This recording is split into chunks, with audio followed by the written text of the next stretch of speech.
மலைக்கு வந்து பகவான் அனுபவிக்கணும்னு ஆசைப்படுறேன், அதனால என்னை அழைத்து கொண்டு போகணும் அப்படிங்கிற ஒரு உத்தரவை வாங்கணும். ஃபர்ஸ்ட் விஷயம் அதான் செக்லிஸ்ட்.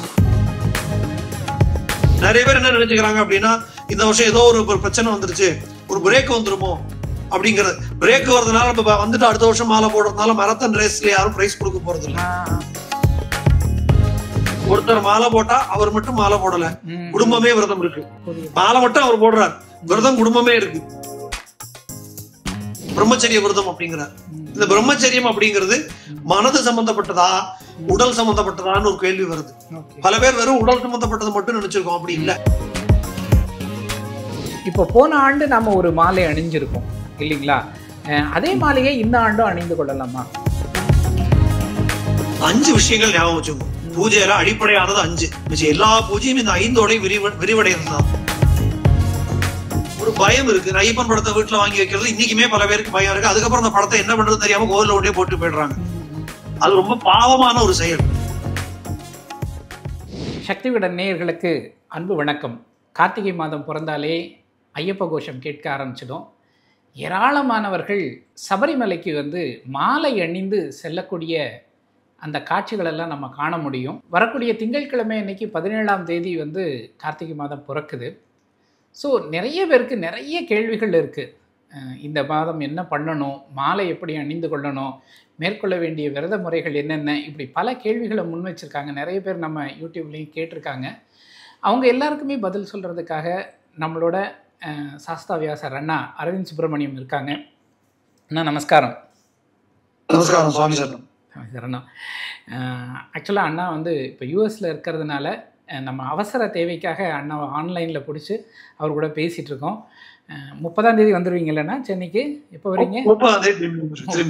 ஸோ அடுத்து நம்ம 3வது 4வது வீடியோலாம் நம்ம வந்து நேரடியாக நம்ம பேசுகிறோம். அதுக்குள்ளே நிறைய கேள்விகளும் இருக்கும் எங்ககிட்ட. அண்ணா இப்போது மாலை போடுறது அதெல்லாம் தாண்டி இப்போ ஃபஸ்ட்டு ஒரு கேள்வி நிறைய பேர் கேட்டுட்டு இருக்கிறது, என்னைக்கு மகர ஜோதி, என்னைக்கு பொங்கல்?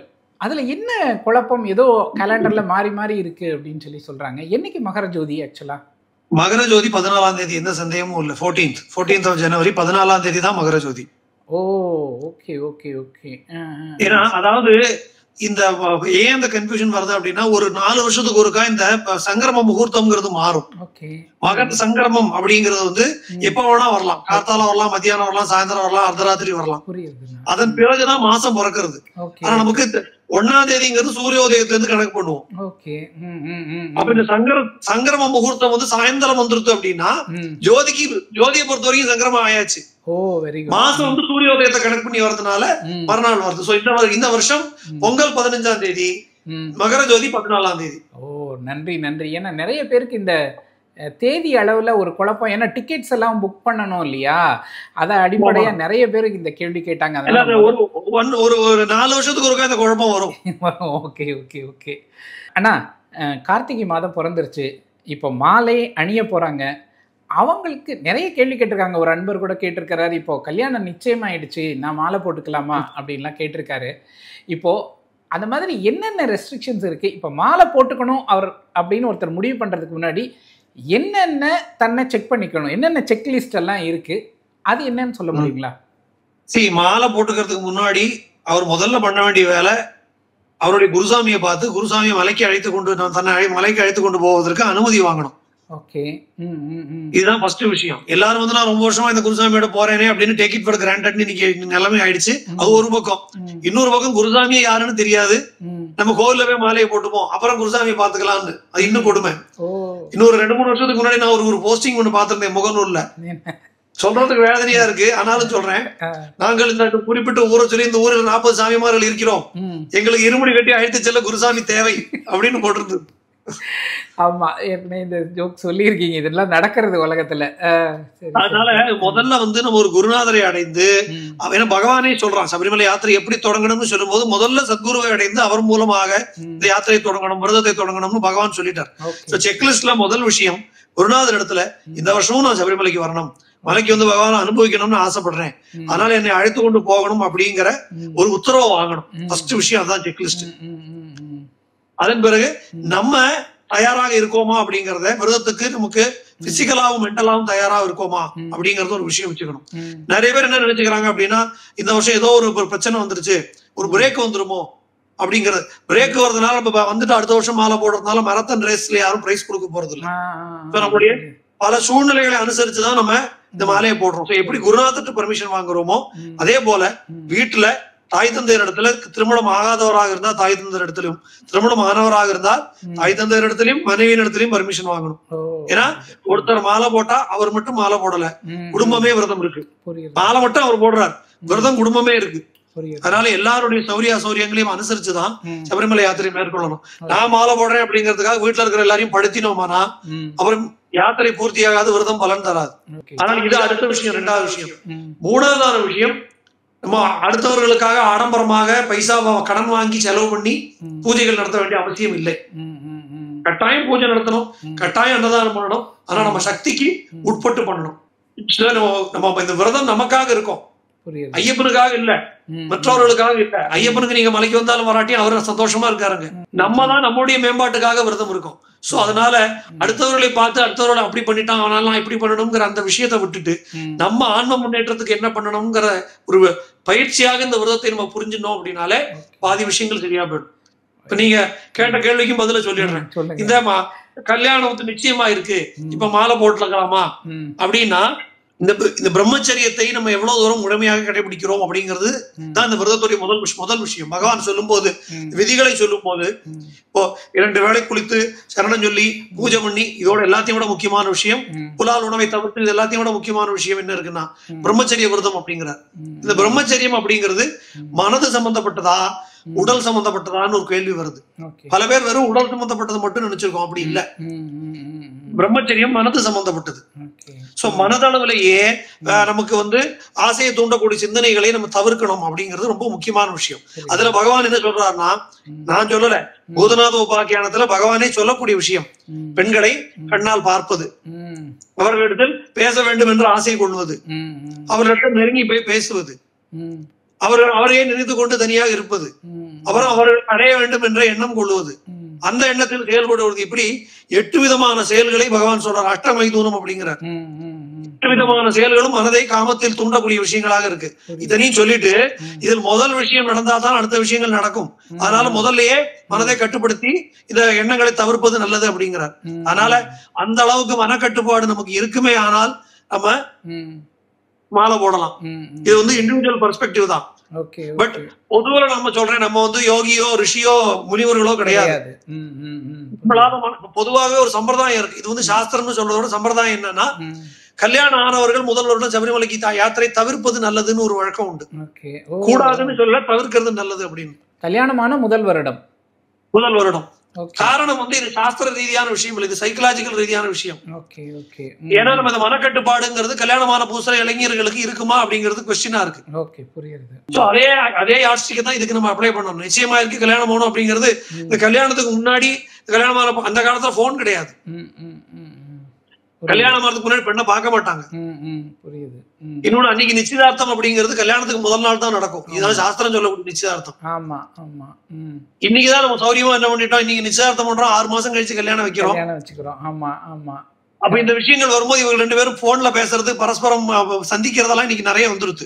அப்ப அதே மனக்கட்டுப்பாடோட நம்மளால இருக்க முடியுமாங்கிற கேள்வியை நம்ம கேட்டுக்கணும். மாலை போட்டு ஒரு தவறான செயலை செய்யறதை விட அது தவிர்க்கிறது நல்லது. அது நான் இதுக்கு எஸ் ஆர் நோ ஆன்சர் கிடையாது. அவரவர்கள் மனக்கட்டுப்பாடு அவர்கள் சோதித்து பார்த்து முடிவு பண்ணிக்க வேண்டிய விஷயம். இப்போ மாலை போட்டுக்கணும். இப்போ 17ஆம் தேதி திங்கட்கிழமை அன்னைக்கு வர்றது கார்த்திகை 1 அன்னைக்கே எல்லாரும் மாலை போட்டுக்கலாம் இல்லையா? இல்ல, பொதுவுல மகர சங்கராந்திக்கு யாத்திரைன்னு வச்சிருந்தாலுமே அதுக்கு முன்னாடி மலைக்கு போகக்கூடியவர்களும் இருக்காங்க. இப்ப நீங்க கார்த்திகை மாசம் 1ஆம் தேதி நடக்கும் போதே நீங்க அவ்வளவு கூட்டம் இருக்கு. இப்ப உங்களுக்கு முதல் 10 நாள்ல இப்பவே ஆன்லைன்ல புக்கிங் முடிஞ்சாச்சு. ஒரு நாளைக்கு 1 லட்சம் பேர் வரலாம். அது 1 லட்சம் பேர் தான் வர புக்கிங் போட்டிருக்காங்க ஸ்லாட். அதுல கிட்டத்தட்ட 70-75,000 பேர் ஆன்லைன்லயும் 20,000 பேர் ஸ்பாட் புக்கிங்கும். அப்படிதான் இந்த வருஷத்து நடைமுறை. அது எல்லாம் முதல் 10 நாள் முடிஞ்சாச்சு. அதனால கார்த்திகை 1ஆம் தேதி தான் மாலை போட்டுக்கணுங்கிறது இல்லாமல் நம்ம என்னைக்கு இருமுடி கட்டுறோமோ அதுல இருந்து 1 மண்டல காலம் முன்னாடி அப்படிங்கறத கனெக்ட் பண்ணா சரியா இருக்கும்னு என்னோட அபிப்பிராயம். இந்த ஜோதி அல்லது ஜோதி கழிஞ்சு போகக்கூடிய நிறைய பேர் கார்த்திகை மாசம் 1ஆம் தேதியே மாலை போட்டு அந்த யாத்திரைக்கு போகும்போது கிட்டத்தட்ட 2 மாசம் ஆயிடும். அப்படி மலைக்கு போறவர்களும் இருக்காங்க. அதனால மொத்தத்துல நம்ம வந்து ஒரு காலத்துல சபரிமலை யாத்திரை வெறும் ஜோதி யாத்திரையா இருந்தது. அப்போ வந்து கார்த்திகை மாசம் 1ஆம் தேதி மாலை போட்டு மண்டல பூஜைக்கு பூஜை பண்ணி பூர்த்தி பண்ணி கட்டு நினைச்சு வீட்டுல இருந்து நடந்து கிளம்பினா ஜோதிக்கு போறதுக்கு சரியா இருக்கும். அப்ப இன்னைக்கு வந்து நம்ம முதல்ல கார்த்திகை மாசம் 1ஆம் தேதி மலைக்கு போறோம், 1ஆம் தேதி மாலை போட்டுக்க முடியாது. கார்த்திகை மாசம் 10ஆம் தேதி மலைக்கு போறோம், 1ஆம் தேதி மாலை போட்டுக்க முடியாது. சோ நம்ம என்னைக்கு இருமுடி கட்டுறோமோ அதற்கு ஒரு மண்டல காலம் முன்னாடி நாட்களை கணக்கு பண்ணி மாலை போட்டுக்கணும். ஓகே, அதாவது இருமுடி கட்டுறதுக்கு ஒரு மண்டல காலம் முன்னாடி நம்ம மாலை போட்டுக்கிறது நல்லது. நல்லது இல்ல, அப்படிதான் போட்டுக்கணும். Okay okay. இப்போ மாலை போட்டுக்கிறது அப்படின்னா நீங்க குருசாமியை பார்த்து உத்தரவு வாங்கி, இப்போ குருசாமி வேற ஊர்ல இருக்கிறாரு, நம்ம வேலை பார்க்கறது இங்க இருக்கிறோம், இப்போ அவர்கிட்ட போன்ல உத்தரவு வாங்கிட்டு நம்ம இங்க லோக்கல்ல ஏதாவது கோவில்ல அந்த மாதிரி செய்ய முடியும். அதாவது அந்த மாதிரி இப்போ இன்னைக்கு நமக்கு ஃபெசிலிட்டி இருக்கு, டெக்னாலஜியும் கம்யூனிகேஷனையும் நம்ம சௌரியத்துக்காக பயன்படுத்தாமல் எதுக்கு தேவையோ அதுக்காக பயன்படுத்தணும். சாஸ்திரங்கள் அதுக்கு அனுமதி கொடுக்கத்தானே செய்யறது. அதனால இப்ப ஒரு உதாரணங்களுக்கு சாஸ்திரம் என்ன சொல்றதுன்னா, குருவும் நம்மளும் ஒரே ஊர்ல இருந்தால் தினமும் போய் அவரை போய் பார்த்து வணங்கிட்டு வான்னு சொல்றது. அதே குரு வந்து ஓரளவுக்கு தொலைவுல இருந்தார் அப்படின்னா வாரத்துல ஒரு நாள் போங்கிறார். குரு வேற தேசத்துல இருந்தார் அப்படின்னா வருஷத்துல ஒரு நாளாவது போய் பார்த்துட்டு வா அப்படிங்கிறது. அதுக்கும் போக முடியாத தொலைவுல இருந்தால் இருக்கும் திக்கை நோக்கி வணங்கு அப்படிங்கிறது. அதனால சாஸ்திரம் நமக்கு எல்லாத்துக்குமே அனுமதி கொடுக்கத்தான் செய்யறது. சோ குரு எங்கேயோ இருக்கார், குருசாமி வேற எங்கேயோ இருக்கார், நம்ம வேற எங்கேயோ இருக்காருன்னா இன்னைக்கு போன் இருக்கு, சௌரியமாக அவர்கிட்ட சொல்லி பர்மிஷன் வாங்கிட்டு அடுத்தபடியாக யார்கிட்ட மாலை போட்டுக்கலாம் அப்படின்னா குருசாமியோட அனுமதியோட அப்பா அம்மா கையில மாலை போட்டுக்கலாம். இது தொடர்பாகவும் நிறைய கேள்விகள் இருக்கு. இன்னொரு முக்கியமான கேள்வி, நம்ம ஏற்கனவே இதுக்கு பதில் சொல்லியிருக்கோம், ஆனா ஒருவேளை இந்த வீடியோ பார்க்குறவங்களா இருந்தால் அவங்களுக்கு பயன்படும் அப்படிங்கிறதுக்காக கேட்குறேன். இப்போ போன ஆண்டு நம்ம ஒரு மாலை அணிஞ்சிருப்போம் இல்லைங்களா, அதே மாலையை இந்த ஆண்டும் அணிந்து கொள்ளலாமா? அந்த மாலையை தான் அணியணும். ஓகே. நிறைய பேர் என்ன நினைச்சிருக்காங்க அப்படின்னா, இந்த ஒரு வருஷம் மாலை போட்டாச்சுன்னா மாலையும் இருமுடி பையும் தூக்கி போட்டுட்டு வந்துடணும்னு நினைச்சிருக்காங்க. இப்ப நாங்கெல்லாம் கிட்டத்தட்ட 40 வருஷமா அதே மாலையை தான் வச்சிருக்கோம். முதல் வருஷம் என்ன மாலையை போட்டோமோ அதே வருஷம் தான் 40 வருஷத்துக்கு மேல ஆயிடுது. அதே மாலையை தான் வச்சுட்டு இருக்கோம் இன்னும். ஏன்னா இந்த கம்பி கொஞ்சம் போகும், வருஷங்கள் ஆகும் போது அதை நம்ம கரெக்டா கொஞ்சம் என்ன சொல்றது, கார்த்திகை மாசம் 1ஆம் தேதி ஆரம்பிக்கும் போது தூங்கி எழுந்திருக்காமல் ஜூலை ஆகஸ்ட்ல ஃப்ரீயா இருக்கும் போதே மாலை எல்லாம் சரியா இருக்கா, கம்பி எல்லாம் சரியா இருக்கான்னு பார்த்து கடைகள்ல கொடுத்து சரி பண்ணி வச்சுக்கணும். Okay okay. ஏன்னா அந்த மாலை நம்ம அணியும் போது அந்த மாலையில ஐயப்பன் வந்து குடியேறாருன்னு ஐதீகம். அதனாலதான் நம்மள சாமின்னு கூப்பிடுறானா நம்மள கூப்பிடுறது கிடையாது, நம்மள காலில் விழுந்து வணங்குறானா நம்மள வணங்குறது கிடையாது. அது பகவானுக்கான வணக்கம். இந்த பகவான் நமக்குள்ள வந்து குடியேறது அதுக்கு மாலை ஒரு ஹேதுவா இருக்கு. அந்த மாலையில பகவானுடைய சைத்தன்யம் இருக்கு, பகவானுடைய சாநித்தியம் இருக்கு. அதனால அதே மாலையை தான் திருப்பி திருப்பி அணியணும்.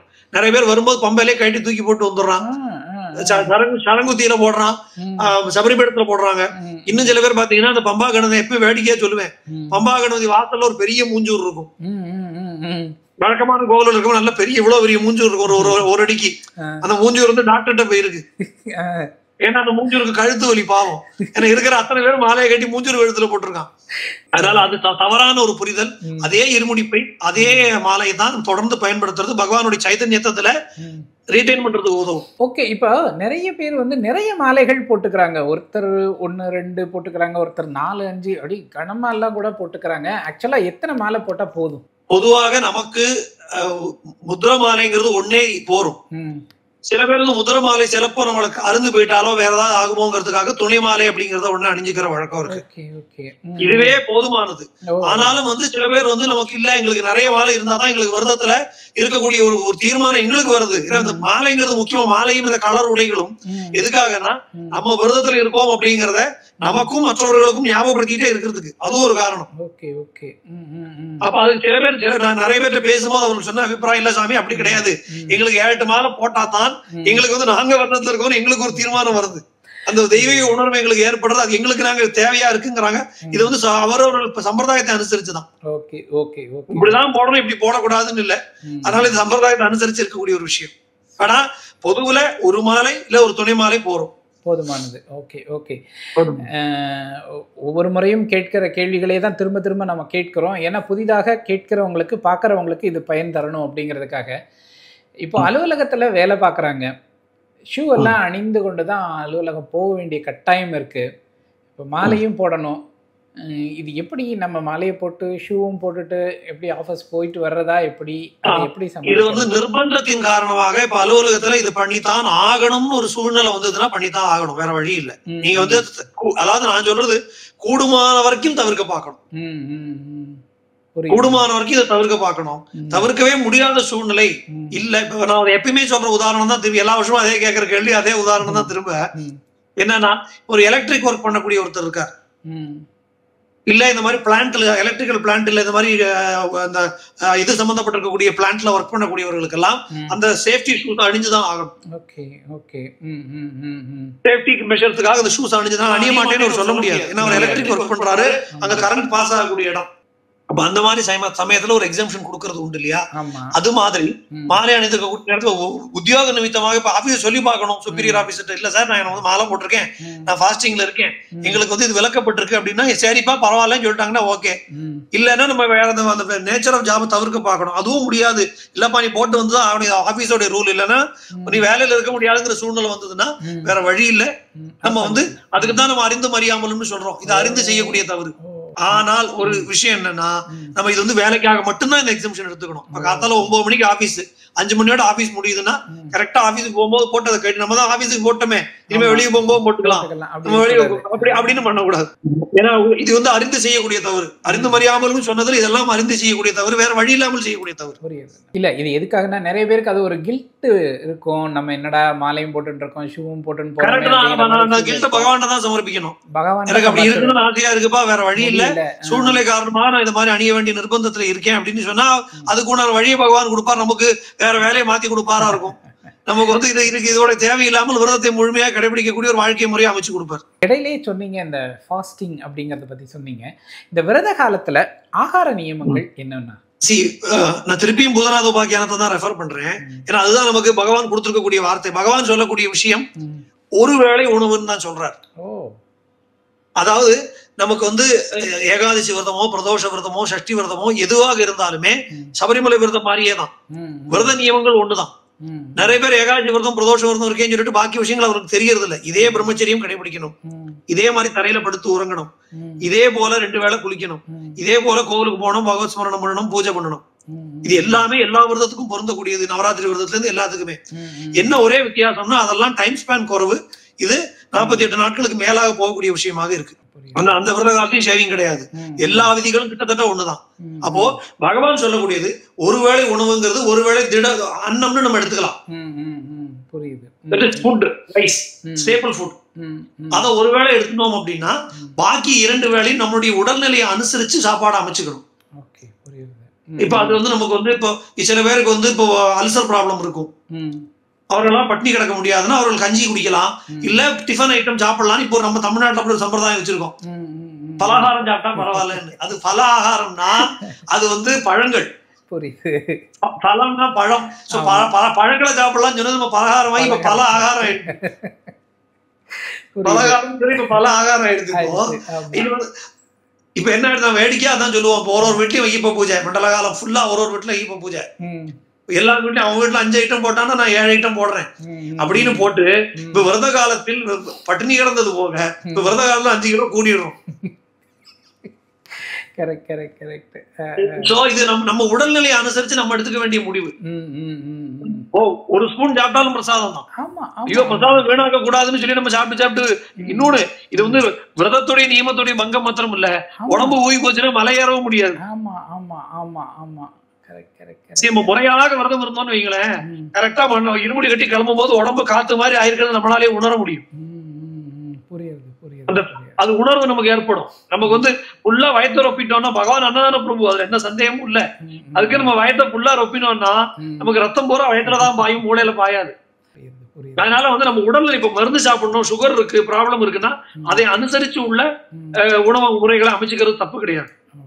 ஆனால் சொல்லியிருக்கிற விதிமுறைகள் இதுதான். இதுல என்னன்னா ரொம்ப சிம்பிளா சொல்லணும்னா eat to live and not live to eat. ஆங்கிலத்துல சொல்ற மாதிரி வாழ்வதற்காக சாப்பிடணும், விரத காலத்துல சாப்பிடுறதுக்காக வாழக்கூடாது. பகவானை நோக்கி இந்த விரதம் இருக்கணும், பகவானுக்கு புறம்பான விஷயங்கள்ல இருந்து நம்ம குடும்பம் வரைக்கும் தவிர்க்கணும். இதை நம்ம மெயின் போக்கஸா வச்சுட்டோம்னா எல்லாமே அது ஒரு லைன் குள்ள வந்துடும். சாத்வீகமான உணவை உண்பது அப்படின்னு வச்சிருக்கோம். பொதுவாகவே புலால் உணவு இந்த மாதிரி மாமிச உணவு எல்லாம் தவிர்த்துடுறோம். சைவ உணவுலேயே ரொம்ப ஸ்ட்ரிக்டா விரதம் இருக்கு நினைப்பவர்கள் சாத்வீகமான உணவுகளை மட்டுமே ஒண்ணு உண்ணக்கூடிய ஒரு நெறிமுறைகளை வச்சிருக்காங்க. நிறைய பேர் ரொம்ப ஸ்ட்ரிக்டா இருக்கிறவங்க வெங்காயம், வெள்ளைப்பூண்டு, முருங்கைக்காய் இது மாதிரியான விஷயங்களை தவிர்க்கக்கூடிய ஒரு நடைமுறைகளை நம்ம பாக்குறோம். Okay okay. இந்த சாப்பாடு தொடர்பாகவே அடுத்த கேள்வியும் நான் கேட்டுடுறேன். இப்போ நம்ம வீட்டில் இருக்கும்போது அதுக்கெல்லாம் நம்ம கவனிச்சு சாப்பிட முடியும். இப்போ வெளியில போறோம், கிடைக்கிற உணவை தான் நம்ம சாப்பிட வேண்டியது இருக்கு. அது பரவாயில்லையா? அது அந்த மாதிரி இருந்தால் பரவாயில்லையா? நம்ம வெளில டூர் போகிறோம், அதாவது வேலை விஷயமா போகிறோம், அங்கே கிடைக்கிறத தான் நம்ம சாப்பிட வேண்டியது இருக்கு, பரவாயில்லையா? இல்ல, இதுல ஒரு விஷயம் என்னன்னா, பகவானுக்கு அதனாலதான் அன்னதான பிரபுன்னு பேரு. எல்லா ஊர்லயும் இன்னைக்கு கிட்டத்தட்ட ஐயப்பன் கோவில் இருக்கு. எல்லா ஊர்லயும் ஐயப்பன் கோவில்கள்ல பூஜை நடக்கிறது, எல்லா ஊர்லயும் அன்னதானம் நடக்கிறது. கூடுமான வரைக்கும் வெளி உணவை தவிர்ப்பது நல்லது விரத காலத்துல. ஏன்னா சமைக்கக்கூடிய சமையலுடைய யார் எப்படி சமைக்கிறானோ அவனுடைய எண்ணம் உணவுல பிரதிபலிக்கிறது அப்படிங்கிறான். அவர் நம்ம கஷ்டப்பட்டு விரதம் இருக்கோம், மாலை போட்டிருக்கோம், சமைக்கக்கூடியவர்கள் எந்த நோக்கிலையும் எந்த அளவு சுத்தமாக சமைக்கிறான்னு நமக்கு தெரியாது. ஹோட்டல்ல போய் சாப்பிட்டா அந்த பிரச்சனைகள் உண்டு. சோ அதனால்தான் கூடுமான வரைக்கும் இறைவனுக்கு படைக்கப்பட்ட உணவு, சாத்விகமான உணவை தான் விரத காலத்துல உண்டால் நம்முடைய எண்ணமும் அதன்படி விரதத்துடைய தூய்மை காக்கப்படுறது. இப்ப நமக்கு வெளியூருக்கு போறோம், ஆபீஸ் விஷயமா போறோம், நம்ம வந்து ஒரு 2 நாள் 3 நாள் அப்படின்னா நம்மளால சமாளிச்சிட முடியும். அதற்கு மேற்பட்ட நாட்கள் அப்படிங்கும் போது நம்ம வந்து எத்தனையோ ஐயப்பன் கோவில் இருக்கு, இல்ல அந்த ஊர்ல இருக்கக்கூடிய நீங்க உங்க நண்பர்கள்ட்ட கேட்டா கண்டிப்பா அந்த ஊர்ல ஒரு சாமிமார்கள் யாராவது ஒருத்தவங்க இருப்பாங்க, நான் இந்த மாதிரி வந்திருக்கேன், மாலை போட்டிருக்கேன், எனக்கு சாப்பிடணும்னு, இல்ல உனக்கெல்லாம் ஜோறு போட முடியாதுன்னு எந்த ஐயப்பன்மாரும் சொல்ல மாட்டாங்க, நிச்சயமா சொல்ல மாட்டாங்க. ஆனா பாக்கியமா நினைச்சுதான் சாப்பாடு போடுவாங்க. நம்ம கேட்கறதுக்கு ரொம்ப பொலிட்டிக்கலி கரெக்டா இருக்கும், ரொம்ப சொபிஸ்டிகேட்டடா இருக்கும், கேட்க சங்கடப்படவே வேண்டாம். நம்ம ஐயப்பனுக்கு உண்மையா இருக்கணும்னு நினைச்சோன்னா நம்ம மானவ மானங்களை விட்டு தாராளமா இது ஒரு விஷயம் கேட்கலாம். நம்ம ஒன்னும் பிச்சை கேட்கல, நம்ம பகவத் பிரசாதத்தை தான் கேட்கிறோம். அவர்களும் சாமி கார்ல வந்து சாப்பிடறவங்களுக்கு பண்றதுக்கு பேர் அன்னதானம் இல்ல. இந்த மாதிரி யாருக்கு தேவை இருக்கோ அவங்களுக்கு கொடுக்கறதுக்கு பேர் தான் அன்னதானம். அப்ப நிஜமாவே இந்த மாதிரி ஒருத்தர் வந்திருக்காருன்னா அவங்களுக்கு கொடுக்கறது புண்ணியமா நினைச்சு ஐயப்பன்மார்களும் கொடுக்கணும் அப்படிங்கறதா என்னுடைய வேண்டுகோள்.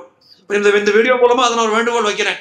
யாரோ ஒருத்தர் வெளியூர்ல இருந்து வந்திருக்கேன் சாமி, இந்த மாதிரி எங்களுக்கு ஆபீஸ் வேலையா வந்திருக்கேன், மாலை போட்டிருக்கேன், நான் ஏதோ ஒரு ஊரு, எனக்கு சாப்பாடு பிரச்சனையா இருக்குன்னா தயவு செஞ்சு நீங்க அவங்களை கூப்பிட்டு உங்க வீட்டுல சாப்பாடு போடுங்க. அதோட வேற புண்ணியமா எதுவும் இல்லை. நம்ம கோவில சாப்பாடு போடுறோம்னு சொல்லி எல்லாம் கார்ல வரவங்க வந்து சாங்கி சாப்பிட்டு போறதுக்கு பேர் அன்னதானம் இல்லை. சூப்பர்ண்ணா, சூப்பர், ரொம்ப எளிமையா சொன்னீங்க. இப்போ மாலை போட்டாச்சு, மாலை போட்ட அந்த முதல் நாள்ல இருந்து எளிமையாக பூஜை செய்யணும், இன்னும் விஸ்தாரமா பூஜை செய்ய தெரியாது, பண்ண முடியாது அப்படின்னா எளிமையாக வீட்டிலேயே நம்ம வந்து பூஜை செய்யணும்னா என்ன செய்யணும்? 5 விஷயங்கள் ஞாபகம் வச்சுக்கோங்க. பூஜையில அடிப்படையானது 5. மிச்சம் எல்லா பூஜையும் இந்த 5ஓட விரிவடைகிறது தான். கந்தம், புஷ்பம், தூபம், தீபம், நைவேத்தியம்ங்கிற 5 விஷயத்தை வச்சுக்கோங்க. ஓ சரி. இந்த 5 விஷயம் போறோம். அப்போ எல்லாரும் பண்ணணும். குருசாமி பூஜை பண்றோம் அதனால நான் போய் பண்ண வேண்டிய அவசியம் இல்லைன்னு நினைக்க கூடாது. மாலை போட்டிருக்கக்கூடிய அத்தனை ஐயப்பன்மார்களும் அவர்கள் வீட்டில் பகவானுக்கு பூஜை பண்ணணும். நம்ம பண்ணணும், கண்டிப்பா பண்ணணும். நம்ம கோவிலுக்கு போறோம், பஜனைக்கு போறோம், குருசாமி வீட்டுக்கு போறோம், இன்னொரு பூஜைக்கு போறோம், அது வேற. நம்ம வந்து ரொம்ப எளிமையாக பண்ண முடியும். ஒரு 5ல இருந்து 10 நிமிஷம் கூட ஆகாது. அதுக்கப்புறம் நீங்க விஸ்தாரமா பண்றது உங்க சௌகரியம். எல்லார் வீட்லயும் மாலை போட்டிருக்கிற வீட்டுல ஐயப்பன் படம் இருக்கும். இன்னும் சில பேருக்கு ஒரு பயம் இருக்கு, ஐயப்பன் படத்தை வீட்டுல வாங்கி வைக்கிறது இன்னைக்குமே பல பேருக்கு பயம் இருக்கு. அதுக்கப்புறம் அந்த படத்தை என்ன பண்றது தெரியாம கோவில்ல ஒன்றே போட்டு போயிடுறாங்க. அது ரொம்ப பாவமான ஒரு செயல்.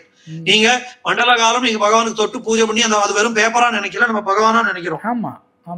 அப்ப அதுல அந்த படத்துக்கு ஒரு உயிர் வந்து விடுறது நீங்க பூஜை பண்ணும்போது.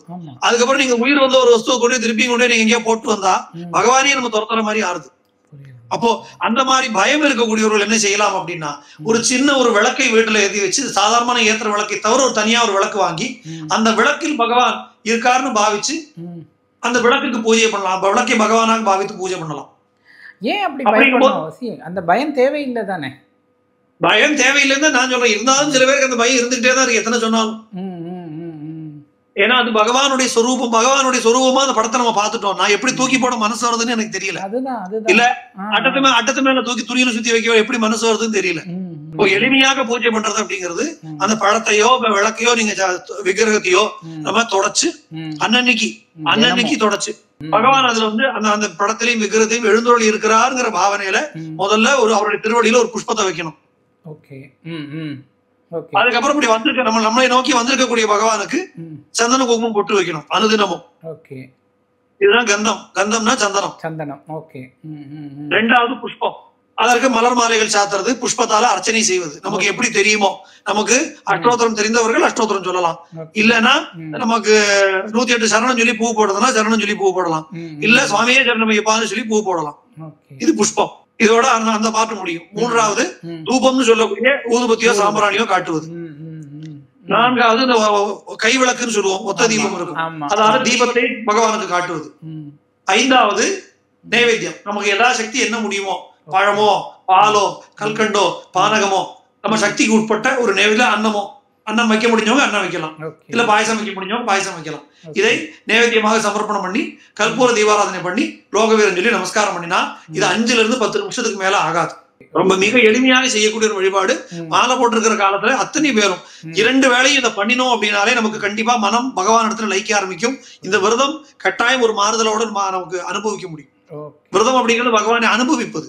அதனால அந்த உணர்வு நமக்கு ஏற்படணும். ஃபர்ஸ்ட் நிறைய பேர் இருக்கக்கூடிய சந்தேகங்கள்ல ஒரு ரொம்ப அடிக்கடி வரக்கூடியது இந்த மரணம் தொடர்பான விஷயங்கள். உறவினர்களில் யாரோ ஒருத்தர் தவறிட்டாங்க, நான் போகலாமா அப்படிங்கிற மாதிரி நிறைய கேள்விகள் கேட்பாங்க. இப்போ நம்ம வீட்டில் இல்லை, ஒரு தூரத்து உறவினர் தான் அப்படின்னா நம்ம அங்கே போகலாமா, போயிட்டு மாலை போட்டுன்னு போகலாமா, வரலாமா? அது எப்படி நமக்கு என்ன கணக்கு வச்சுக்கிறது? இல்ல, இது கணக்கு இதுக்கு டைரக்ட் ஆன்சர் ரொம்ப சிரமமான காரியம். ஆனாலும் பொதுவாகவே அப்பா வழி உறவினர்கள் அப்படிங்கிறதுக்கு இதுக்கு ஒரு பெரிய சார்ட் இருக்கு. யார் இறந்து போனாலும் எவ்வளவு நாள் தீட்டு அப்படிங்கிறதுக்கு நிறைய ஒரு நம்மளுடைய சாஸ்திரம் வகுத்து கொடுத்துருக்கு. இதுல 2 விஷயம் நம்ம முதல்ல புரிஞ்சுக்கணும். அப்பா வழி உறவினர்களுக்கு தான் இதுல பிரதானம். அப்பா வழி உறவினர்கள் நம்ம பங்காளிகள்னு சொல்றோம் இல்லையா, நம்ம குடும்ப பங்காளிகள் யார் இறந்து போனாலும், திருமணமானவர்கள் ஆகாதவர்கள், நம்முடைய கிட்டத்தட்ட 5 தலைமுறை வரைக்கும் நமக்கு தெரிந்து அந்த கிளையில இருக்கக்கூடிய யாரு இறந்து போனாலும் அவர்களுக்கு 10 நாள் தீட்டு உண்டு. மினிமம் 10 நாள். அதன் பிறகு அந்த காரியங்களை அனுசரிச்சு 16 நாள் வரைக்கும் அது போகலாம். அதற்கு மேல கிடையாது. அதற்கு மேல அதை பார்க்க வேண்டிய அவசியம் இல்லை. ஏன்னா சில பேர் இன்னைக்கு சௌரியத்தை அனுசரிச்சு என்ன பண்ணிடுறாங்கன்னா 3ஆவது நாள் 4ஆவது நாள் சில பேர் காரியத்தை முடிச்சிடறாங்க. ஆனா அப்படி முடிச்சாலும் 16 நாள் வரைக்கும் தீட்டு உண்டு. நம்ம சௌரியத்துக்காக அதை குறைக்க முடியாது. ஆனா அதன் பிறகு பார்க்க வேண்டிய அவசியம் இல்ல. அதன் பிறகு அதற்காக 1 வருஷம் காத்திருக்க வேண்டிய அவசியம் கிடையாது. ஆனா மாலை அணிந்திருக்கக்கூடிய நேரத்துல இந்த மாதிரி ஒரு சம்பவம் நடந்து போயிடுச்சுன்னா மாலையை கழட்டதான் வேணும். மாலையை கழட்டியாச்சானா 16ஆம் நாள் காரியம் முடிஞ்சதுக்கு அப்புறம் 4 நாள் பார்த்து மறுபடியும் இந்த டே 1ல இருந்து ஆரம்பிக்கணும், புதுசாக விரதம் ஆரம்பிக்கணும். அதுக்காக ஒரு மாலையை கட்டிட்டோம் 1 வருஷம் காத்திருக்கணுங்கிற அவசியம் இல்லை. அவசியம் இல்லை. ஆனா இப்ப முடிச்சிடறேன். இதே தாய் வழி உறவினர்கள் சில பேருக்கு 3 நாட்கள் அப்படிங்கிற கணக்கு வரும். அது எந்த உறவுக்கு என்ன அப்படிங்கறது ஒரு பெரிய சாத்தா நான் சொன்னது போல இருக்கிற காரணத்தினால அது தெளிவாக சாஸ்திரம் தெரிஞ்ச ஒரு இடத்துல கேட்டு தெரிஞ்சுக்கலாம் அது என்னங்கிறது. எதுனாலும் எது எப்படினாலும் மேக்சிமம் லிமிட் 16 நாள் தான். அதுக்கு மேல போகிறதுக்கு வாய்ப்பு இல்லை இல்லையா? இந்த 1 ஆண்டு காலம் போகாம இருக்கணும் அப்படின்லாம் ஒண்ணும் கிடையாது. இல்ல, இந்த 1 ஆண்டு காலம் போகாம இருக்கிறது கூடுமான வரைக்கும் தாய் தகப்பனாருக்கு மட்டும் தான் கடைபிடிக்கிற ஒரு வழக்கம் இருக்கு. ஏன்னா அந்த நாள்ல நம்ம தாயதிகாரர்கள் சித்தப்பா பெரியப்பா எல்லாரும் ஒரே குடும்பமாக இருந்தோம். அப்படிங்கும் போது அப்படியுமே இந்த 1 ஆண்டு கால நடைமுறை அப்படிங்கிறது எதனால வருது அப்படின்னா அது அந்த சடங்குகள் சார்ந்து இருக்கக்கூடிய விஷயம், அவரவர்கள் குடும்ப வழக்கம் சார்ந்து இருக்கக்கூடிய விஷயங்கள்ல தான். ஏன்னா இப்ப சில குடும்பங்கள்ல ஒரு இறப்பு ஏற்பட்டது அப்படின்னா அந்த தாயோ தகப்பனாரோ இறந்து போகும்போது 1 ஆண்டு காலம் தேங்காய் உடைக்கிறது இல்ல, 1 ஆண்டு காலம் குலதெய்வம் கோவிலுக்கு போறது இல்ல, 1 ஆண்டு காலம் கற்பூரம் காட்டுறதுல சில குடும்ப வழக்கங்களை அனுசரிச்சு இருக்கக்கூடிய விஷயத்தை அனுசரித்து என்ன ஆகுது அப்படின்னா நீங்க தேங்காய் உடைக்காம சபரிமலைக்கு போக முடியாது, குலதெய்வ கோவிலுக்கு போகாம சபரிமலைக்கு போக முடியாது. அந்த காரணங்களுக்காக தடைபடுகிறது. அதனால இது இந்த 16 நாளைக்கு அப்புறம் எவ்வளவு காலம், பொதுவா ஒரு பழமொழி நம்ம தமிழ்நாட்டுல சொல்றது உண்டு, உற்றாருக்கு 1 மாதம் பகைத்தாருக்கும் 10 நாள் அப்படின்னு. நெருங்கிய உறவினர்களுக்கு குறைந்தபட்சம் 1 மாதம் இது தவிர்க்கணும். நமக்கு அவரோட பேச்சுவார்த்தை இல்ல, சொந்தக்காரன் தான், ஆனாலும் பேச்சுவார்த்தை இல்லாம பகையோடு இருந்தா கூட 10 நாள் காக்கணும் அப்படின்னு. அதனால இதுக்கு அப்புறம் உள்ள விஷயங்கள் ஒரு குடும்ப பெரியவர்கள் இடத்துல கேட்டு குடும்ப பெரியவர்கள் அனுமதித்தார்கள்னா போலாம். ஏன்னா சில பேர் குலதெய்வம் கோவிலுக்கு 3 மாசம் கழிச்சு தான் போனோம் அப்படிம்பாங்க. அவர்கள் 3 மாசம் கழிச்சு சபரிமலை யாத்திரை மேற்கொள்ளலாம். ஏதாவது தேவைன்னா அவங்க குடும்பத்துல இருக்கிற பெரியவங்களை கலந்தாலோசிக்கணும், குருசாமி. ஏன்னா இது ஒரு யாட்சிக்கு நம்ம வச்சுக்க முடியல. ஏன்னா நம்ம ஒரு குடும்ப வழக்கங்கள் மாறுபடுறது. நம்முடைய சமூகத்துல ஒரு சில சம்பிரதாயங்கள் சில குடும்ப வழக்கத்தை அனுசரித்து மாறக்கூடிய விஷயமாக இருக்கு. நம்ம ஏற்கனவே பேசினதுதான். போன வருடம் சபரிமலை தந்திரி பிரம்மஸ்ரீ ராஜீவர் அவர்கள் ஒரு இன்டர்வியூ கொடுத்திருந்தார். என்ன சொல்லியிருந்தாருன்னா 16 நாட்கள் முடிஞ்சாச்சு அப்படின்னாலே மறுபடியும் புதிதாக மாலை அணிந்து கொண்டு வரலாம், அதற்கு மேல அதை காக்க வேண்டிய அவசியம் இல்லைன்னு அவர் ஒரு அபிப்பிராயம் சொல்லியிருந்தார். சில பேர் இல்ல அது கேரள வழக்கத்துக்கு ஓகே, நம்ம நாட்டு வழக்கத்துக்கு ஒத்து வரும், அதுன்னு ஒரு அபிப்பிராயமும் இருந்தது. ஆனால் நான் சொல்லக்கூடிய நடைமுறை இதுதான், குடும்ப வழக்கத்தையும் கேட்டு முடிவெடுக்க வேண்டிய விஷயம். இதை தொடர்ந்தே வர்ற கேள்வி என்ன அப்படின்னு சொன்னா, இப்போ கல்யாணம் ஆயிருக்கு, மனைவி கர்ப்பமாக இருக்கிறாங்க, இப்போ 3 மாசம் 4 மாசம்னு இருக்கு. அந்த காலகட்டத்துல மாலை அணிந்து மலைக்கு போயிட்டு வரலாமா? இது வந்து நானும் நிறைய வாட்ஸ்அப்ல மெசேஜ்கள் பார்த்தேன். அதனால தவறில்லை, அதனால போகலாம் அப்படின்னு சொல்லி நிறைய பேர் சொல்லியிருந்தாங்க. ஆனா சாஸ்திரம் வந்து இந்த மரணத்துக்கு கூட ஒரு வருடம் காக்க வேண்டிய அவசியம் எல்லாம் கோவிலுக்கு போறதை பத்தி பெரிய தடைகள் சொல்லல. கொஞ்சம் ரெஸ்ட்ரிக்டடான தடைகள் சொல்றது. ஆனால் மனைவி கருவுற்று இருக்கும் போது செய்யக்கூடாத விஷயங்கள்னு சில லிஸ்டுகளை கொடுக்குறது. அதுல வந்து என்னன்னா, வீடு கிரகப்பிரவேசம் பண்ணக்கூடாது, வீட்டை வந்து இடித்து புனரமைத்தல் கூடாது, ஒரு கோவிலுக்கு கும்பாபிஷேகம் பண்ணக்கூடாது. அவன் இது மாதிரி பல ரெஸ்ட்ரிக்ஷன்ஸ் கொடுக்கிறான். அதுல மலை ஏறக்கூடாதுங்கிற ரெஸ்ட்ரிக்ஷனும் தெளிவாக இருக்கு. சரி சரி சரி. அதனால வந்து ரொம்ப ஸ்ட்ரிக்டா கடைபிடிக்கக்கூடியவர்கள் அப்படிங்கிறவங்க வந்து மனைவி கருவுற்றாச்சு அப்படிங்கிற செய்தியை கேட்டதுல இருந்தே வந்து மலை ஏறக்கூடாதுன்னு ஒரு வழக்கம் வச்சிருக்காங்க. இல்ல கொஞ்சம் பரவாயில்லங்கிறவங்க ஒரு 5 மாசத்துக்கு மேல அப்படின்னு வச்சிருக்காங்க. இன்னுமே பரவாயில்லங்கிறவங்க குறைஞ்சபட்சம் சீமந்தம் முடிஞ்சதுக்கு அப்புறம் மலை ஏறது இல்லைன்னு வச்சிருக்காங்க, 7ஆம் மாசத்துக்கு அப்புறம். சோ ஓரளவுக்கு எக்ஸம்ஷன் எடுத்துக்கிறது அப்படிங்கிறது அப்பர் லிமிட் வந்து 7ஆம் மாசத்துக்கு அப்புறம் ஸ்ட்ரிக்டாகவே கூடாது. நான் ரொம்ப ஸ்ட்ரிக்டா விருப்பம் இருக்கணும்னு நினைச்சீங்க அப்படின்னா கட்டாயம் கருவுற்றது கன்ஃபார்ம் ஆனது மலைக்கு போகாம இருக்கிறது நல்லது. Okay okay okay. ஆனால் நம்ம இந்த அடிப்படையான கேள்விகள் எல்லாமே கேட்டிருக்கோம்னு நான் நினைக்கிறேன். நான் இதை தாண்டி கேள்விகள் ஏதாவது இருந்தது அப்படின்னு சொன்னால் நேயர்கள் வந்து கமெண்ட்ல மறக்காமல் கொடுங்க. நான் வந்து குருசாமி கிட்ட கேட்டு எவ்வளோ சீக்கிரம் உங்களுக்கு அப்டேட் பண்ண முடியுமோ அதை உங்களுக்கு நான் அப்டேட் பண்ணுறேன். தொடர்ந்து வந்து இந்த சீரீஸில் நம்ம நிறைய பண்ணுவோன்னா பண்ணும்போது அவங்க கேட்கக்கூடிய கேள்விகள் பொதுவாக சபரி யாத்திரையில் இந்த காலகட்டத்தில் நம்ம எதெல்லாம் கவனிக்க வேணும்னா ஒவ்வொரு ஆண்டுமே ஒவ்வொரு வித்தியாசமாக இருக்குது. போன ஆண்டு ஒரு மாதிரியாக இருந்தது, இந்த பிளான் பண்ணுறதுலேயே நிறைய குழப்பங்கள் இருக்குது, அங்கே போயிட்டு வர்றது நிறைய விஷயங்கள் இருக்குது. ஸோ அதனால் அந்தந்த காலகட்டத்தில் நம்ம இதை தொடர்ந்து நம்ம பேசுவோம். நம்ம இந்த ஆண்டு ஐயப்ப பக்தர்கள் பலருக்கும் வந்து இந்த சபரி யாத்திரை ரொம்ப பக்தி பூர்வமாக, உணர்வு பூர்வமாக, ஆத்மபூர்வமாக அமையணும் அப்படிங்கிறத நம்ம சுவாமி கிட்ட வேண்டிப்போம். எங்களோட கலந்துக்கிட்டு ரொம்ப டீட்டெயிலாக எங்களுக்கு ஆன்சர்ஸ் சொன்னீங்க. நீங்கள் வாங்க, அடுத்த பேட்டி நம்ம நேரடியாக நம்ம சந்திச்சு நிறைய விஷயங்கள் பேசலாம். நானும் இதை ஒரு வாய்ப்பாக எடுத்துக்கொண்டு இந்த மாலை அணிந்திருக்கக்கூடிய அத்தனை ஐயப்பன்மார்களும் பகவான் நம்ம கூட வசிக்கிறான் இந்த காலம் பூராவுங்கிறத உணர்ந்து கொண்டு அந்த உணர்வோடு நம்ம விரதத்தை செலுத்தணும், அடுத்தவர்களுக்காக செய்யாமல். இந்த 48 நாளோ 50 நாளோ 60 நாளோ பகவான் நம்ம கூட இருக்கார். சபரிமலையில் இருக்கக்கூடிய பகவான் நம்ம கூட வசிப்பதற்காக வந்திருக்கார். அவர் நம்ம செய்யக்கூடிய செயல்களை பார்த்து கொண்டு இருக்கிறார். என்னைக்குமே நம்ம பக்கத்துல இருக்காருங்கிறத உணர்ந்து அந்த உணர்வோடையே விரதத்தை நடத்தினோம்னா நம்ம இந்த மண்டல காலத்தை இன்னும் முழுமையாக அனுபவித்து பகவானுடைய அருளையும் முழுமையாக பெற முடியுங்கிற ஒரு கோரிக்கையை உங்கள்கிட்ட வச்சு இந்த மண்டல காலத்தை நம்ம துவங்குவோம். அப்போ அண்ணா சேலபதி அண்ணா சொன்னது போல தொடர்ந்து நான் நிறைய விஷயங்கள் டிஸ்கஸ் பண்ணுவோம்.